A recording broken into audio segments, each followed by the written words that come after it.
questions we wrestle with as Christians about who God is, how do we live out our faith, what is the Bible, what is the truth of the Bible, what are we supposed to believe, how are we supposed to live. There are really big, deep questions that we ask each other, that we ask God, that we wrestle with ourselves. And that's why the Cultivate podcast exists, to help us go deeper in our understanding of who God is, His Word, and the way that He's called us to live. Hey everyone, welcome to the Cultivate podcast with the Grove Church. I'm Charlie Lofton. I'm the lead pastor there, and we are here with Bagel Boone, associate pastor. Whoa. I thought for sure you were coming with Bagel Boone, the one who Charlie loves. Right, I thought that's what you were coming with. Yes, that too. You've given yourself a title change. Yeah, but I actually don't want it. Changing from creative director to it does have extra responsibilities. I know, and I actually don't want any of those. Okay. But the title sounds nice. Oh, okay. Yeah. The title, but not the Sister not Abigail. the expectation. Sister Bagel. Sister, that makes you a nun though, right? Really? Yeah. So I grew up in a church where even today, if I saw my pastor, I would say, "Hey, Brother John." Right, but we call you Sister Abigail? No, but couldn't there just be like saying. a woman pastor and that be Sister Bagel? Do you have to be a nun to be a sister? I don't know. I've not heard. You have to find out. I've not been. I don't know what churches that have women pastors. Well, Brother John will be a good person because his sister's actually a pastor, so I can ask and it is literally his sister. So Tell me I'll about ask Brother John. Ask Brother John. Is Sister Sue at Yes, church? That's yes. great. That's great. Anyways, we are several weeks now into a series on parables. I was going to say several months. That may not be accurate, but it's been a while. A few months. Yes. A few months. Yes. And we're working our way through some that are just kind of, a lot of them that are talking about the kingdom and what the kingdom of God is like. And we did workers in the cornfield last week, which is not to be confused with laborers in the vineyard, which is the actual name. Workers in the cornfield is it's the puppets. It's the puppets. You see that right there? My pinky really is struggling. You're getting better. You're getting better. I still can't go fast. Right. And now we are in the one called the Parable of the Great Banquet. Oh, okay. And I think you'll be familiar with it when you hear it. It's not one of the most. I don't know that one. It's not one of the most popular ones. Okay. But I think you'll be familiar with it. But I think it's important. This is one of those ones that really does have a really good context to it. It's like there's a situation that kind of helps explain this. And so Jesus is at a Pharisee's house, and in verse 7, where are you? In Luke chapter 14. Thank you. Luke chapter 14, verse 7. Did you like that? It's really nice. It's really nice. Good for the YouTube people. When he noticed how the guests picked the places of honor at the table, he told them this parable. And again, this is not the parable we're doing. I don't know if this one count as a parable. It's such a short one. Maybe we'll cover this one at some point. But when someone, basically what he says here in this one, I won't read the whole thing. Is like, hey, when you get to a party, sit at the worst seat. Mm-hmm. And then maybe the person will come in and be like, hey, sit here at the best seat. Okay. You don't want to sit at the best seat. And then the guy gets there like, what are you doing there? I go sit down here. Start humble. And then, verse 12, he says, then Jesus said this to the host, when you give a luncheon or dinner, do not invite your friends, brothers, sisters, relatives, or rich neighbors. If you do, they will invite you back, and so you'll be repaid. But when you give a banquet, invite the poor, the crippled, the lame, the blind, and you will be blessed. Although they cannot repay you, you will be repaid at the resurrection of the righteous. When one of those at the table with him heard this, he said to Jesus, blessed is the one who will eat at the feast in the kingdom of God. All right, so we're all just kind of, he's at a dinner party with a Pharisee. He's talking to this Pharisee and all of his friends. So I'm sure there's multiple Pharisees there, people who are very faithful Jewish people, and it is all in the context of we're having a dinner party. And he's already kind of given one dinner party mini parable. Hey man, don't sit here. Don't sit at the best spot. Sit at the worst spot, and you can get honored up. And so he's really just kind of talking to them a lot about where do you get honor? What does honor look like? And you guys kind of, you invite your friends and want to sit in the best seats, and you've got kind of this messed up view about what honor Who goes looks, where? right? Yeah. So, and this person, man, it's going to be great to eat at the feast of the kingdom of God. Verse 16. Now we've got now we got our parable for Is that today. a normal statement to say? What do you mean by normal? I mean, Well, like I've in never that said it. day and age, would it be normal to be like blessed? It's hard for me to look at that and not think of it in any other terms than some sort of what we would call now this kind of a weird Jesus juke. Okay. Like we're Okay. just kind of like, hey, we're Jesus kind of talking. He's like, bless. Oh, it's gonna be great to be in the kingdom Right. of like, bro. Yeah. What do you even mean by that? Yeah. Like you're just it. I think it would have, Sure. because Jesus he doesn't high five him. I feel like everybody around him would be like, try hard.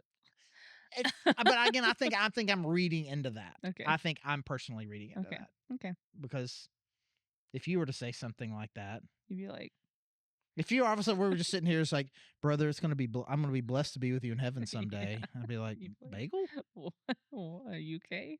But it probably would have been more normal for them to talk like that, especially having a rabbi there. But my guess is there's a little bit of try hard in there. Okay. I can't help, even if I try to scrape away all my bias. Yeah. It feels a little try hard. Okay. Okay. Verse 16, Jesus replied, a certain man was preparing a great banquet and invited many guests. At the time of the banquet, he sent his servant to tell those who had been invited, come, for everything is now ready. But they all alike began to make excuses. The first said, I have just bought a field, and I must go and see it. Please excuse me. Another said, I've just bought 5 yoke of oxen, and I'm on my way to try them out. Please excuse me. Still another said, I just got married, so I can't come. The servant came back and reported this to his master. Then the owner of the house became angry and ordered his servant, go out quickly into the streets and alleys of the town and bring in the poor, the crippled, the blind, and the lame. Sir, the servant said, what you ordered has been done, but there is still room. Then the master told his servant, go out to the roads and country lanes and compel them to come in, so that my house will be full. I tell you, not one of those who were invited will get a taste of my banquet. And so I think if there is an indication here of that guy's statement being a little bit maybe insincere and try hard, is Jesus' answer to his statement is not a kind one. Okay. He's not like, yeah, because slowly because he's sliding because down. he's talking to a group of people that should have that will be identifying themselves with the They would proper have come. people to have been invited, Mm-hmm. who ultimately declined the invitation. Okay. They would not be identifying themselves with the poor and the lame, or the Right. people who were out on the road in the middle of nowhere and were compelled to come in. Mm-hmm. They would have rightly thought of themselves in this parable as those the ones who had been invited. Yeah.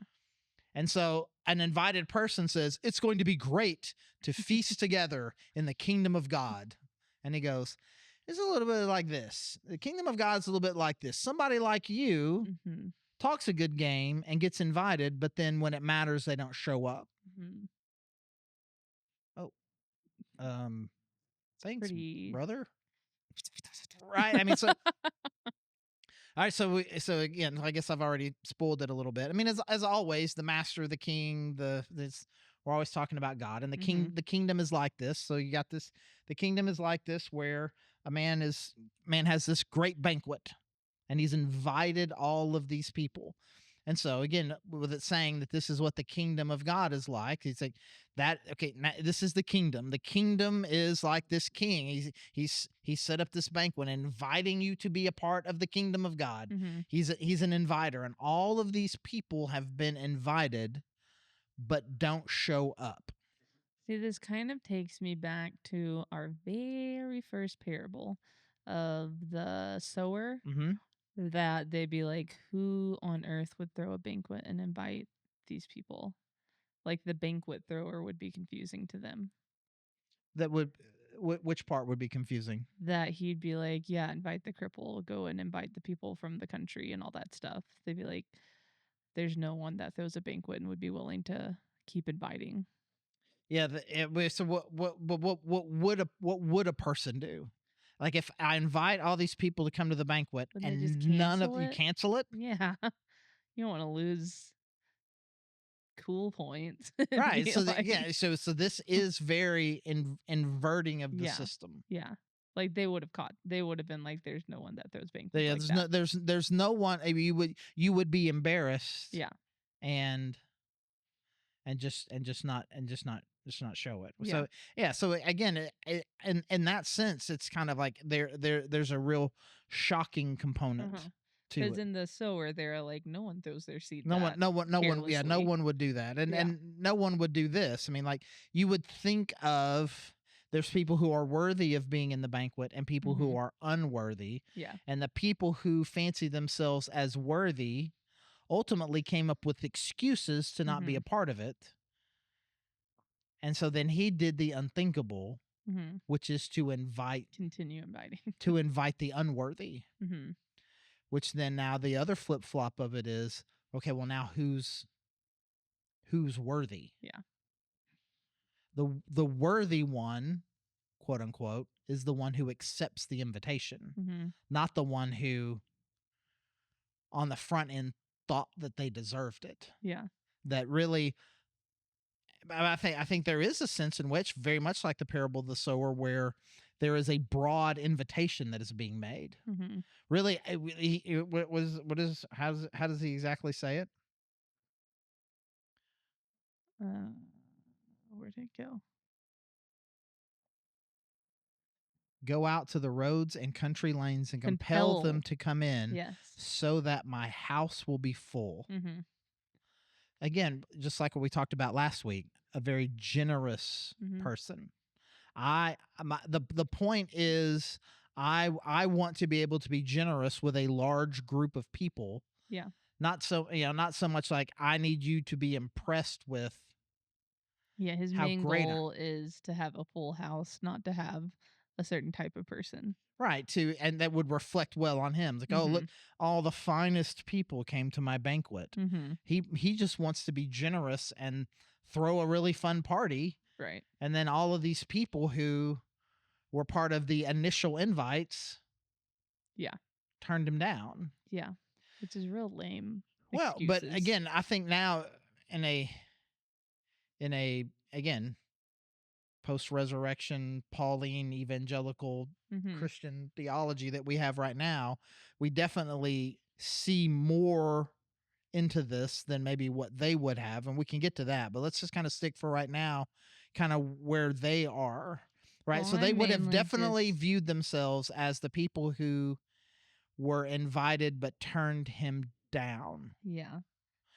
So what would they so the kingdom of God came, and the people who should most have been expecting it to come, when it finally came time for it to come, they had all sorts of excuses Mhm. as to why they couldn't come. Which that's why I feel like these excuses are lame. It's like someone saying, "I just bought a new car and I want to go try it out." Yeah, they're both lame. They're equal parts lame but not evil. Right. They're just like, "I'm busy." Eh, I've got other things going on. I have other priorities right now in my life other Mhm. than feasting with you at your banquet. Yeah. Like if someone told me they couldn't come to my barbecue because they just got married, I'd be like, Bring her. "Yeah." Yeah. Like, what do you mean? She's invited. Yeah. I Like mean, now's the time to establish community, not silo. right? Don't you got somebody watch those ox for just a hot minute? Yes, just a night. I mean, Just it's like one you don't night. have to be with these ox 24/7. Right, right. You're gonna sleep at some point. Just Mhm. pin Just them up, come. bro. Yeah. Pin them up. So it's just like Whatever you're busyness that trying to kept do them. with them tonight, Yeah. you can do tomorrow. Mhm. It's not I'm offering a banquet. right. This is a really, again, this is a once in a lifetime kind of Yeah. opportunity. Mhm. So what would the Pharisees and the people like that are hearing this and saying, "Oh, clear, it wasn't. This is not so subtle that they'd be like, I wonder which one he thinks I am." Right? No, this They is would like have flat caught it. They out. may not agree with him, But like what are the parallel excuses? So Jesus has come, is inviting them into the kingdom.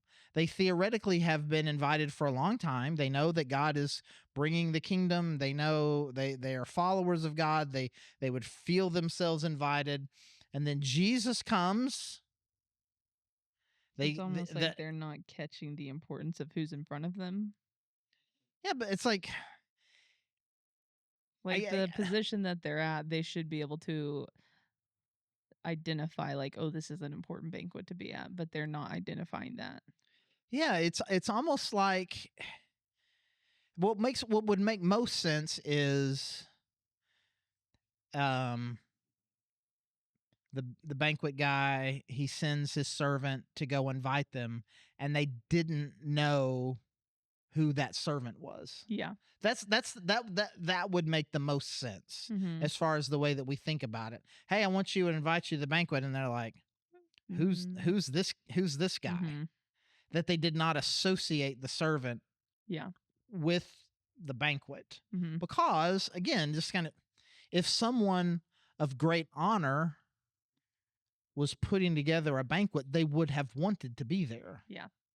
At some point, they got distracted. At some point, they either devalued the person that was making the offer, or they didn't recognize the offer when it came. Mhm. Because none of those excuses Yeah. really make sense. And something that they really wanted to go to, Mhm. they would have made the time for it. Yeah. And so it would be some combination of I just got distracted, my values changed, or I didn't really I oh oh you're his servant. Mhm. Oh, we missed it. That's stupid, stupid, Yeah, stupid, yeah, yeah, stupid. yeah. Right? And so again, like we were talking about last week, I mean these guys would not have been hanging out by the campfire thinking about it. Like Jesus and his disciples would have left, and these guys would have been still kind of sitting around going, what do you He's think talking about us. what do you think he meant what do you think he meant by that? Yeah. Because when God offers the kingdom, Mhm. We'll be there. I'm going to be first in line. Mhm. Like I wonder if at some point they were like, "Wait, is Jesus saying he's the servant?" Well, I was just about to say is there's other parables that we've talked about where they are kind of, I don't know if they're insulted or it's an offense of how Jesus is making almost like a divinity claim. Right. Does that fall in line here at all? That they'd be like, is he saying he's the great banquet? I would say on the back end where we are, we look at that and we should identify Jesus in some way as the servant who is inviting them to the banquet. Mm-hmm. So God the Father has been setting up this idea. I'm going to bring the kingdom to you. Mm-hmm. And the kingdom is going to be like this great feast, and you're all invited. And that they would have all been like, yeah. And then he looks at Jesus and says, now Go go get down him. there and tell them the kingdom is here. Mm-hmm. And they've got all sorts of excuses why Mm-hmm. they can't come. And so I think we can say for sure with 99% certainty that we should identify Jesus as the servant Mm-hmm. of the banquet holder. Mm-hmm. I wonder how soon they would have caught that. Okay. Like again at the point that they did, they would have dismissed it. Mm-hmm. Now Was this guy again. was this another one of those situations like a couple weeks ago we were talking about him being invited to a Pharisee's house and it seemed kind of like a test? Was he like invited on those pretenses again? I know he was at a Pharisee's or he was invited to a prominent Pharisee. Verse 1, one Sabbath when Jesus went to eat in the house of a prominent Pharisee, he was being carefully watched. Okay, so he was on trial. Yeah. Okay. And, so there in front of him was a man suffering from abnormal swelling of his body. Jesus asked the Pharisees and experts in the law, is it lawful to heal on the Sabbath or not? But they remained silent. So taking hold of the man, he healed him and sent him on his way. Yeah, so this was not a, we should have Jesus over and Yeah. party. Yeah. There was still there was a heavy amount of suspicion on Okay. him. And so then Jesus kind of brought it all to the forefront by healing somebody on the Sabbath, which would Mhm. have been like, Yeah. that's not good to be, you're working. You're not supposed to be doing Mhm. stuff like that on the Sabbath. And then he starts observing them, and he notes how everybody's trying to fight over the best spot at the table. So Yeah. now he's kind of turning the tables on him. And then Try Hard comes out of nowhere Yeah. with either a part try hard, part test Mhm. of like trying to regain the upper hand here a little bit. Oh, how the turntables. So we're back to back now. SpongeBob reference last No, The week, Office. Office this week. We'll keep it Make a going. note for Parks and Rec for next week. Okay. Figure out a way to drop Parks and Rec in there. Anyways, maybe Marvel, Star Wars. We got lots of choices. We should do Anyways, like a pick up your mat and walk to the get on your feet. You know? we didn't have enough money, but this sure is dope. Um, yeah, and so Jesus is turning it on them again. They're trying. Mhm. I think they're trying to reclaim some of the Okay. upper hand here, and is like, it's going to be great when we get to dine with the Mhm. Father in the kingdom. I was like, let me And tell you he's what like, the kingdom is like. actually, The kingdom is like God sets up this awesome banquet, and the people who were supposed to show up made lame excuses as to why they couldn't, because they didn't really recognize it when it happened. yeah. And in fact, the only people that are really going to make it, like that dude that I just healed, Mhm. that you think is sinful, and that's why he's broken, and he wasn't even worthy of being healed on the Sabbath, even though you'd get your ox out of a, Yeah. you pick your ox up out, if he fell down in a ditch, you'd pick him up. You think that's okay, but I can't heal this guy. Yeah. You have such backward priorities about what is important and what is good and what is great, what makes someone worthy. And you're so worthy and so great and so connected to God and all these things, you could not even recognize the invitation Yeah. of God into the kingdom when it came to you. Mhm. And so, because God is in fact a generous God, he's not going to be stood up by the likes of you. And just call it quits. He is going to fill this place with the people that you think are the worst because you failed to recognize who God Mhm. was in the first place. Well, it's interesting though in that context that it's, and maybe he's just casting the net wide of how many people will not recognize the servant, that it wasn't just the next layer of people that came. He had to Mhm. go even further out and like keep searching out of who would be willing to recognize the invitation. I'm going to go as far as I can to invite as many people as possible Mhm. so that this place will be full. Mhm. And so it shows a very generous God spiritually. He wants everyone to be a part of this. We'll invite everyone and try to get as many people to fill up the house as possible. But before we get to some unfettered universalism, it does say, and the people that weren't invited will not get to taste one Right. little bit of it. So Yeah. there is exclusion to it. Mhm. There are people that are rejecting the invitation. But there's open invite. But the invitation is Yeah. incredibly open. The invite is open to everyone, Mhm. but there will be people who reject the invitation, and by and large, it will be the people who think of themselves as being the most worthy of it, Mhm. which has a very historical time stamped application at that time. Jews, Gentiles, you know, Pharisees versus lowly Jews, right? I mean, Mhm. there was a timestamp part, but it's still working. Yeah. Again, we talked about last week. We should all view ourselves as 11th hour people. Mhm. And again, I think we should all view ourselves as the people he went way out of his way to Right. go invite, because again, we're 2,000 years other side of the world, Gentiles with nothing culturally in common with first Right. century Judaism. Yeah. So we are that in one sense, but I think Mhm. there's also a sense in which you got to be really careful of not slipping into, Assuming you'll see it. I'm worthy. Mhm. I'm worthy. I'm good, and I'll definitely recognize invitations that God makes for me to participate in something because Mhm. of how great I am. Mhm. Because I think we have lowercase k kingdom invites all the time that we miss Mhm. because you know I just got a new car. Right. I'm Right. I'm going on vacation. I just got I'm asked on a date. yeah. Yeah. There's the Good Samaritan has says is same sort of thing. Like the most religious people Mhm. missed a small K kingdom invitation to help someone who'd been bloodied and left on the side of the road because they had more important things to Well, do. and I think it is very key what you pointed out earlier that it's not necessarily bad things Right.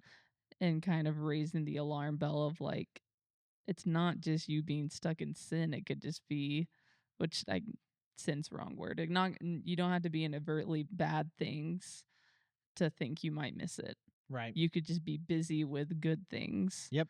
to miss it all, which is it's interesting. I think at the very beginning of the series, you kind of establish the like framework of looking at Jesus's ministry as kind of like a transitional, like preparing them for what we keep referencing as post resurrection theology and stuff Right. like that.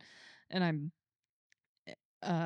in a class right now that's looking at all New Testament letters, and like so much of it is about disunity because these Jews and Gentiles just don't know how to be together. Right. But that's what he's talking about right there. Like Mhm. he's trying to prepare them of like, no, you don't get it. Like both, Right. all of you. It is generous and open and more inclusive than you think.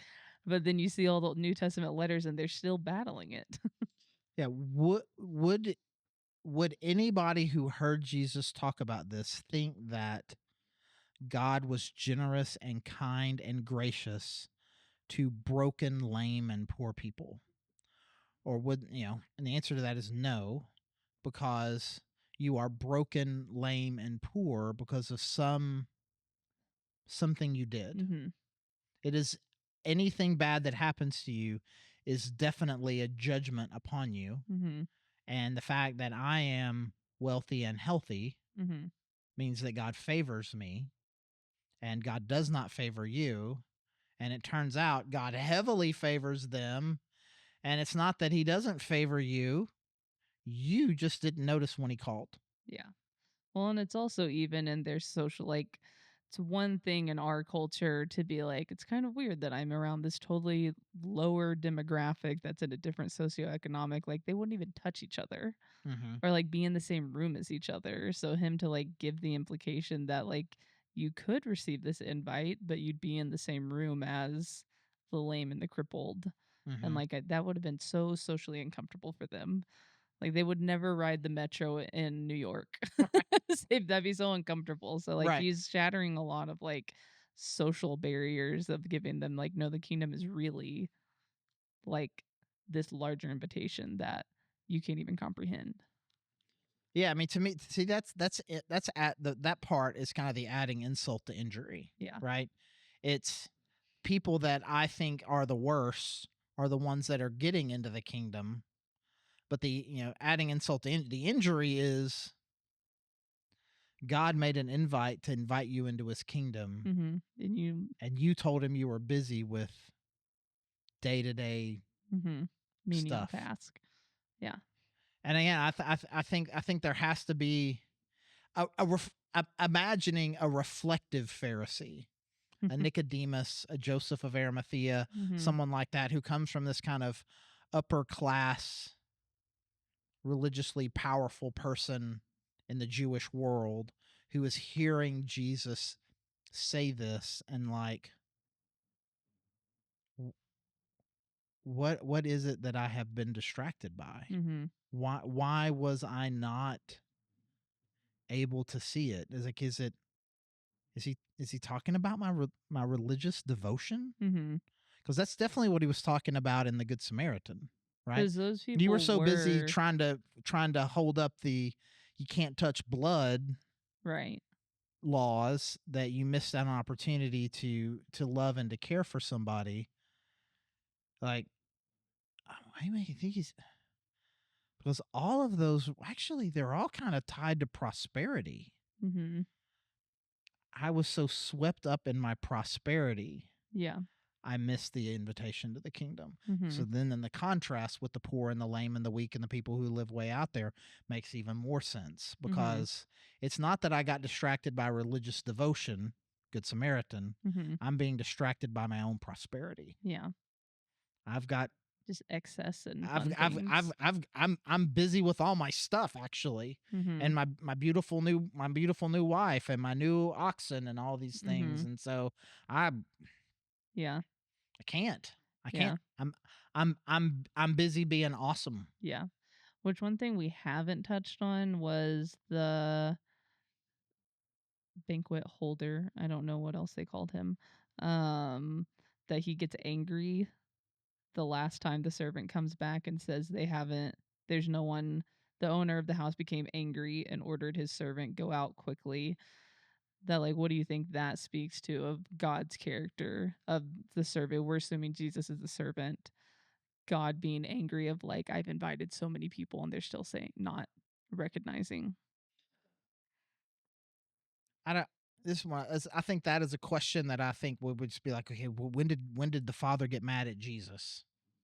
You know, Oh, he's angry at the no, no, servant? I'm just saying, like, I thought that's maybe what you were, No, no, no, no, no. like, I think, I was imagining he's angry with the people not recognizing what a great party he's inviting them to. yeah, I mean, he's like, I cannot believe They're that I not, am offering life to them and they're not and accepting. they're not accepting it. Yeah. Yeah, I mean, it matters to him. Mhm. It is a deep emotional thing for him to be able to share his love with people, Mhm. and the fact that people are rejecting that Yeah. for trivial matters is deeply upsetting to him. Cuz I would imagine that would be the part that the normal party host would just cancel. Right. But he was frustrated and wanted to still give Or I mean, generously. I've got a decent number here now. This is good. This Yeah, is I'm good good with this now. party. No, Yeah. no, no, I'm going to keep going because I want this place to be full. Mhm.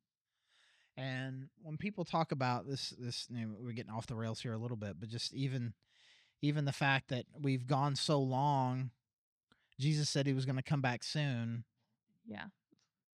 And like, but we left soon in the rearview mirror a long time ago. Uh-huh.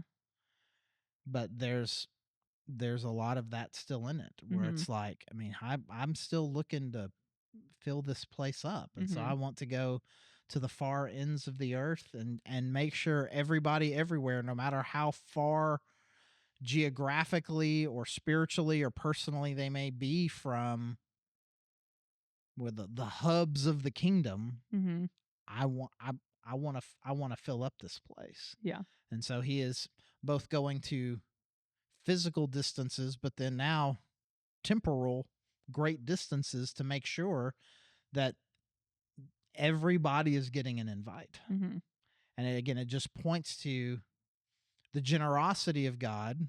But again, How much no they miss. universalism. Yeah. Yep. This is not a universe Yes. because God's Yes. inviting everybody. Yeah. Not everybody accepts. There is a Mhm. universal call, but not a universal The acceptance. universalness is dependent on the inviter, All right, not but the the accept. call is universal, Yeah.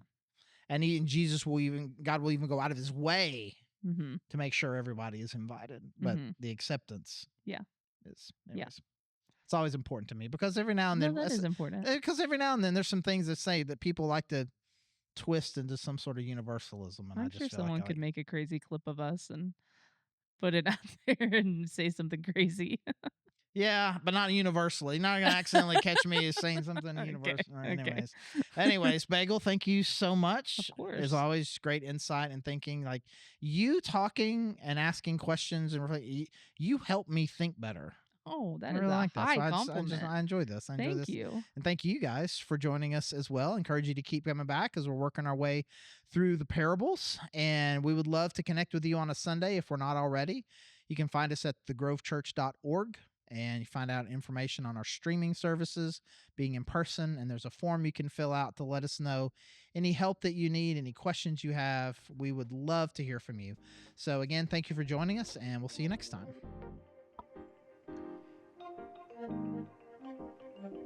Thank you for listening to the Cultivate podcast. Our hope is that you are taking steps to go deeper in your faith, that you are asking big questions and you're looking for answers. We hope that we can be a resource for you through our podcast and any other way that we can help you. You can find all our episodes anywhere that you can find podcasts, including YouTube. And again, thank you so much for joining us.